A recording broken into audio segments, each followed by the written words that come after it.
A deal. Let's discuss this. I'm joined by Luciana Berger from the Liberal Democrats and Stephen Kinnock from the Labour Party.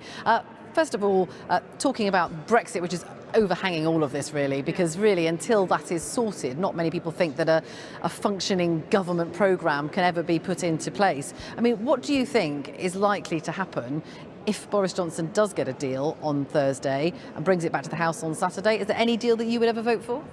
I mean, if I can just unpackage like some of the things that you've just said, in terms of the prospects of even getting a deal, I mean, it's Wednesday. It was supposed to be today that the deadline was put on negotiations. There's another 48 hours. It's clear from what we're hearing from both sides that we are so far away from getting that deal. But it doesn't solve anything if there is a deal. And just to challenge that also, this is just the start of what will be at least another 6, 7, 8, 9, 10 years of negotiations to conclude what will be that Brexit process. So let's not be under any illusion about what this is going to mean for our country. I don't believe that the Prime Minister does have the mass in order to secure a deal, unless we get a people's vote attached to anything that he brings forward, and I would certainly support that if that was the case. And what about you, Stephen Kinnock? Would you support a deal which had a referendum attached? That's what a lot of people in your party want. So it's clear that if we have a deal, it has to protect peace and security on the island of Ireland, and it has to have guarantees in there on workers' rights, consumer standards, environmental standards, all of the things that Labour was asking for when it had its 6 tests and when we had the cross-party talks. If the government brings forward a deal that gives those guaranteed safeguards, then I, as someone who's always believed that the referendum result should be respected, I would vote for it. However, it seems highly unlikely that the government is going down that track, and then I think we need to look at alternatives, which may well include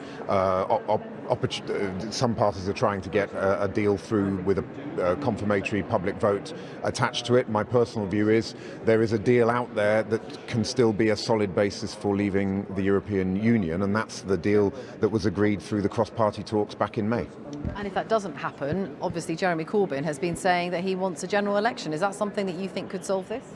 Well, I think that a general election, whilst we're still in a state of limbo with Brexit undecided, would be disastrous for the Labour Party. I think it would be a referendum in all but name, and that suits only the kind of more polarising single-issue parties, which, with all due respect to Luciana, I would include the Liberal Democrats in that, and the Brexit Party will have a deeply polarised and divided debate, and that would be very bad news for the Labour Party. So I think we need to get this issue resolved one way or the other before a general election, and I think the best way to do that is to leave with a deal that protects the jobs and livelihoods of our constituents. Luciana, do you think that the numbers have changed in the House of Commons, given that the idea of a referendum has been rejected in votes before here? I think the numbers have changed, and we've seen a few MPs just over the course of the weekend come out and say that they support people's vote from all sides, including I think it's 3 now Conservatives from the Tory benches. But I make no apology for the fact that I want to stop Brexit.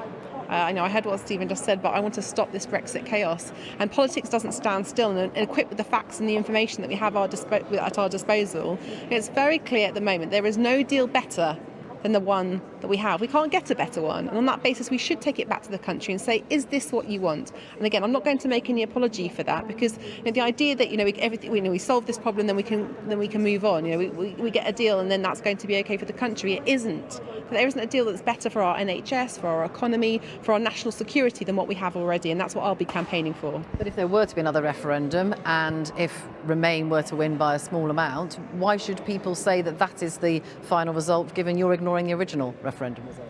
Well, again, we know, where do we begin? In terms of what was pledged and promised to the country back in 2016, it's very clear that can't be delivered. I want the country to benefit from a Remain bonus, because that's what will happen. On the government's own assessments, our economy will be 6% worse off than it is now. That's exactly what our economy looked like when we had the economic crash in 2008. Why would we support that? Why would we put that to the country? I want to contend with all the gimmicks that we heard with it wasn't the whole picture, but what we've heard in the Queen's speech. I want to be able to contend with what happens to our education system in this country, what happens to our NHS, what happens to our environment. I want to tackle the climate crisis. We're not able to do so if we are so consumed with everything that's happened with Brexit, and I want to stop that chaos, and I want to stop Brexit. What do you say to that point? You are a pro-European, and yet you're saying actually you would be willing to go along now with Brexit. Yeah, I've always said that 52-48 was a mandate to move house but stay in the same neighbourhood, and that means compromise. I don't see a second referendum as a compromise because, by definition, you are going to leave one side vanquished and one side the victors, and that's not how you build compromise.